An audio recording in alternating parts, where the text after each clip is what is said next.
Two travel agents with an ocean-sized obsession for small ship cruising. Get ready as we inspire you to sail beyond the brochure. It's the ship less traveled. Ah, that's the sound of jungle. Hey everybody, it's me, Dave Wentworth with DestinationWhatever.com. And I'm Lorraine, slightly stunned and shocked. You weren't With this expecting one. that one, but I'm ready to ape out and talk about my trip down to the Amazon, and I just loved it. And I know people might have a lot of questions about taking a trip down to the Amazon rainforest.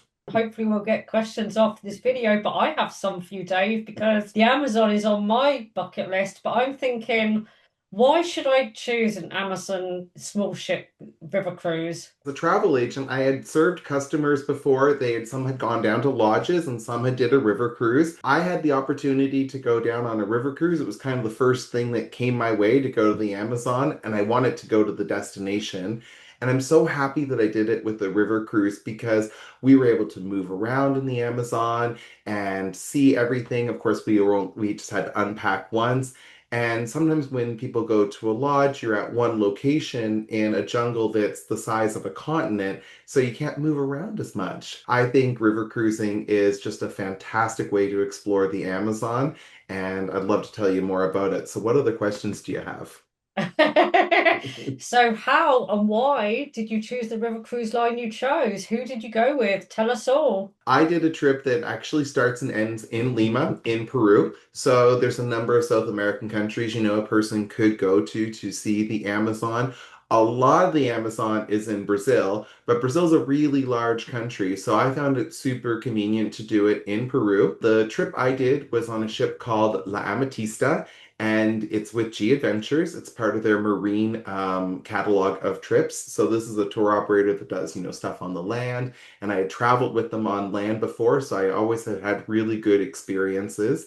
And I was really keen to try their marine catalog out. It was my first time in South America, and they include an arrival transfer. So as soon as I landed in Lima, a representative was at the airport to take us into a hotel in the Miraflores district. And if you're visiting Lima, this is a great area to be. It's safe, there's great restaurants, it's very inviting for travelers.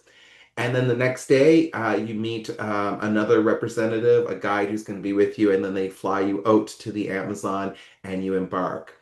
So it's a 1 week river cruise in the Amazon, but with the day and the front and end in Lima that they include, you're going to be booking a 9-day itinerary. Do you want to see any of Peru's other highlights, whether it's Machu Picchu or Colca Canyon or Lake Titicaca? Of course, all of that can be added on, and this tour operator does all of those things. There are quite a few cruise lines who do the Amazon. And so Dave and I set up to recommend different cruise lines, but all of them in these exotic destinations look after you from start to finish. You land, they pick you up at the airport, they take you to your hotel or your ship, whichever you're going to first. They have specialist tour guides to take you around these places and bring you safely back to the ship. And then they take you back to your hotel or the airport at the end. And, 100% looked after from start to finish. And these ships have less than 150 people, less than 100 people, generally about 50, 60 people sometimes less. So, you get a real good immersive experience doing these Oh, exotic destinations. Do you agree with that, Dave? totally. In fact, I'll tell you a little bit more about Ametista because it was my home in the Amazon. There were only 21 people on my Oh, departure. wow. Yeah, Yeah. and if it was fully booked, it's 28 people. So there's 14 cabins that can do two people per cabin. This is a vintage style ship, so it actually looks really old, but that's just built to represent the heritage of this type of exploration. The ship was built in the 1990s and has been refurbished over the years. When you're going out to these places, you want to come back and have a degree of comfort so you can get recharged and get restored and get ready to go back out there again and experience it. Yeah, absolutely. That's, top of my list these days when I'm looking at cruise lines and different itineraries that I want to do is I want to get back to my ship and eat good food and relax in luxury surroundings, frankly, if I've been out Totally. touring all day. Absolutely. And it blew my mind a few times that we would be out walking around having our activities in the Amazon. And of course, it can be muddy, it can be dirty, you're out in nature. And then when we would get back to the this ship has two smaller ships called skiffs that we would load into to buzz around the, rivers and arteries of the Amazon. Anyway, we'd get back down to that skiff and the guides would be there with a cooler with white towels that were all refreshing. I really like stepping out of the jungle and being able to wipe the sweat off my brow and get refreshed and recharged. It was fabulous. I love that. I do love that white towel experience. You know you've made it when. Yeah, absolutely. So, what kind of land experiences did you have on this river cruise? So a day in the Amazon starts really early. Because it's pretty much on the equator, you can expect the sun to be up at 6 a.m. and you'll be going at 6 a.m. So they would do something with us normally before breakfast. So it'd be really quiet in the jungle. One day we went to go see lily pads. Other times we went to go see other parts, nature, see birds, waterways. One day they actually had breakfast brought out to a part in the jungle for us, so we didn't have breakfast on the ship. But otherwise, we'd be back on the ship around 7:30 and we would eat and we'd have some time to recharge. And then sometimes the ship would drive in the midday. And I know a lot of times with river cruising, you move at night, but in the Amazon, it's too dark and the river has too many things in it, big logs or currents that they just can't see. So they do have to move midday and it's too hot. You don't want to be out exploring at that time. So again, you have more time to recharge, have lunch on board, and then we would have a late afternoon activity after siesta time and this would take us to sunset. And so that might be from about 2:30 to 6. We would go fishing. We went fishing for piranha. That was a lot of fun out there. Wow. Yeah, we went to go see a butterfly sanctuary. We went to go see artists. One of my favorite experiences was to see a shamaness. A lot of women caretakers in the Amazon. So we would get to meet the people and see little communities in the Amazon. And then the day would wrap up by taking our skiff and going back to Amatista, where we would watch the sunset and have a canapé and wait for our dinner. And then there'd be some entertainment, sometimes music. Everybody on the ship, the crew would play instruments and sing songs, or maybe give a lecture if we were going into an area the next day that there might be something we might want to know about or some science. They would break that information down for us. And then I was just exhausted by 10 o'clock. I would try to see the stars a little bit, which were amazing. But I mean, I was just fully mentally drained. And so I was able to sleep in air conditioning and get recharged and charge my devices and get up the next morning and do it all over again.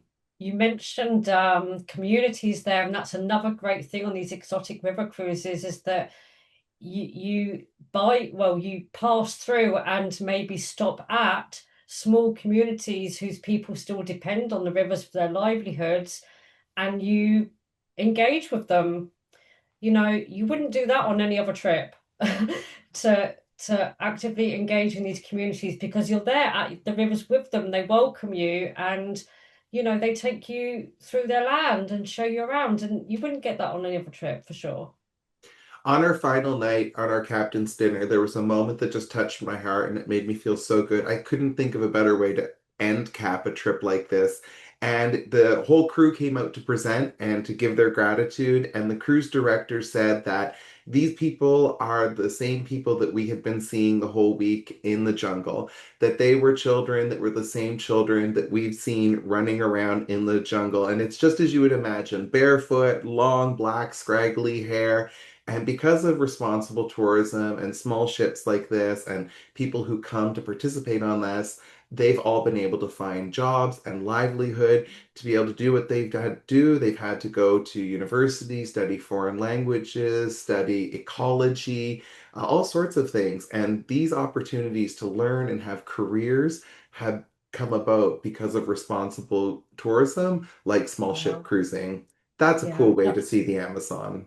that's pretty amazing. I Yeah. do love that kind of where the tourist industry does good for everybody, not just the tourists. You've experienced the Amazon, whereas I haven't, but Dave and I have this fantastic relationship. Whereas if you come to me in the UK and ask me about the Amazon, I can go back to Dave and ask these questions that you may need answers to help you with your cruise. And the same for Dave over there in Canada. If he hasn't done something, I'm here to help him. So we both work really well together like that. I agree with that. And I think that together we are able to know about twice as many things and, of course, help people on both sides of the pond connect with those things. So, whether you're into adventure, if you're into river cruises, if you want to go to the other side of the world, or if a river becomes available in outer space, I will help them take a river cruise on Mars if such a thing should ever happen. Yeah. Same here. I wouldn't go there purely because I wouldn't get into a rocket, but I would come to you for advice. Thank you. And you can come to me if you are interested in anything I've had to talk about by visiting my website. My name's Dave Wentworth, and you can reach me at destinationwhatever.com. There you'll find a little bit more about me, including my contact information. I'm based in Canada, and I'm able to help anybody in North America.